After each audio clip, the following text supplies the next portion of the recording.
G'day, it's the end of day 2.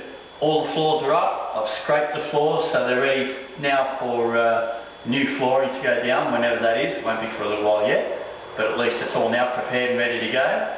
All the architraves have been removed. You can see around the doors all the skirtings have been removed because I'm putting down floating floor. So you remove the skirting. The architraves I removed because they didn't match. They were sort of a few pieces that were not in keeping with the rest of the house and they looked ugly, I thought.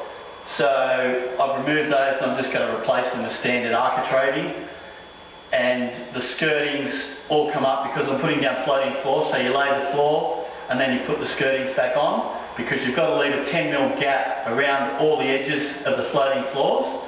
So when you put the skirting on top, it hides that 10mm gap. Otherwise, if you leave the skirting down then you lay the floating floors, you have to leave a 10mm gap between the skirting and the floating floor, and then you've got to use like a scotia or something to cover it up. Just extra work, and then you've got to go and buy all the scotia to do it. So it's just easier to lift off the skirting, lay the floor, and then put the skirting back on. I'll give you a walk around and show you what's happened today. Okay, so you can see here all the floors are up and I've scraped them, so while there's still glue on the floor, it's reasonably level, so there's no rises or sharp humps in the flooring to make it so that when you put the boards down that they sort of rock.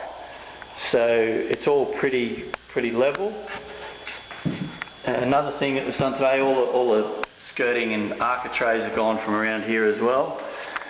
The bathroom door that didn't fit has now been taken off, and it's now been put onto the third bedroom door. So there wasn't a door there, so that fits there, so that's gone there.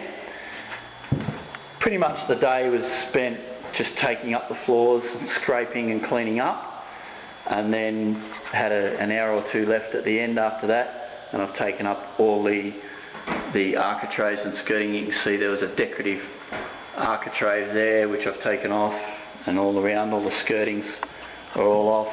Scraped all the floors, even in the bedrooms. So next week it'll be the demolition of the kitchen. We'll see you then.